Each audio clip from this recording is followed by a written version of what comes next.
Hello guys, new week, new game, and today we're gonna review The Wild 8.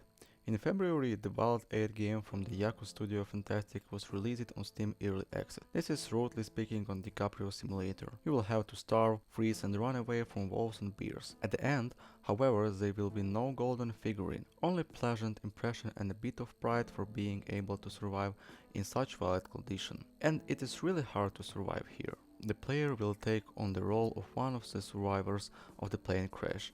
The hero finds himself in the snowy forest of Alaska, no connection with the outside world, and that is in hand is a tent and couple of cans of canned food. Then survival begins. We break trees, collect stone, make a fire, make an axe, quite a typical beginning for a survival game, if not for one but. All this training introduction to the life of a savage end in the first 5 minutes, and then you die. Where most survival games gradually take the player out of his comfort zone, give him hints and time to get used to the wild environment. The Wild 8 immediately leaves you alone with the harsh reality. Most often in the early stage of the game the hero dies of hunger. The canned food that you get at the beginning is enough for 10 minutes at most. Then you have to look for food. It is extremely difficult to kill game when only a flimsy stone axe is in the hands. Throwing stones that stun the target help, but not much. To drive a rabbit into a trap you have to pretty much run around it. Gathering helps, berries and mushrooms for the first time will become to the best friend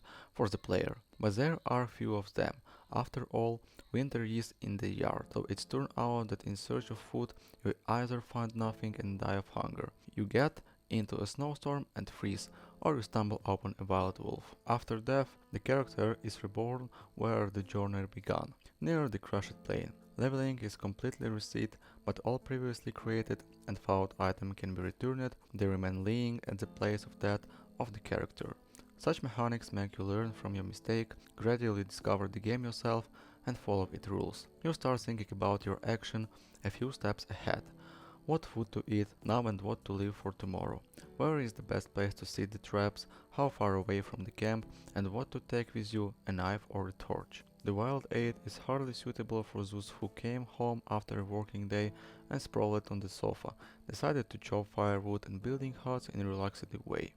The game keeps you in constant tension, forcing you to concentrate on exploring the territory, peering into each bush in search of various objects are not highlightable here, and looking around for dangerous enemies nearby.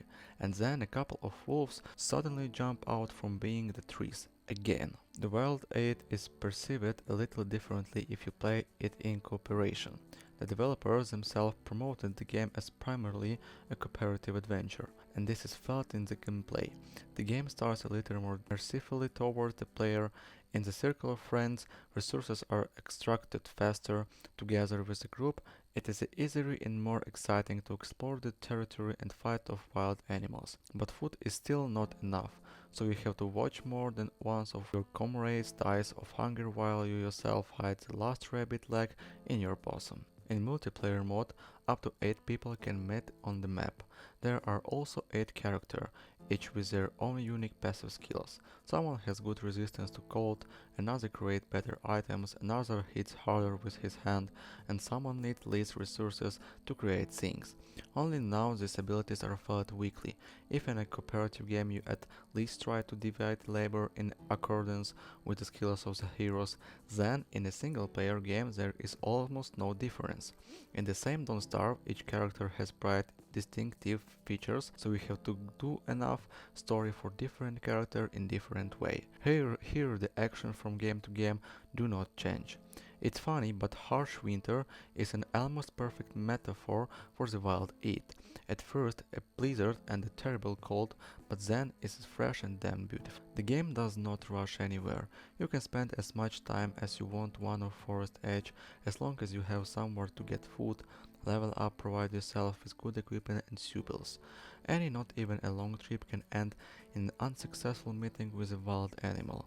In addition, it happens that you do not immediately realize where the game is trying to take you. You have to run around in circle hoping to find the right place. Elementary convenience is something sacrificed for realism. But not everyone can fall in love with such a winter, so it is with the game. If you do not want to accept the challenge, then most likely you will leave in the first couple of hours and will not return to it again. If you're ready to stubbornly explore the game, endure slaps for it and start all over again, then the Wild 8 will definitely not leave you indifferent. Thank you guys for watching, goodbye.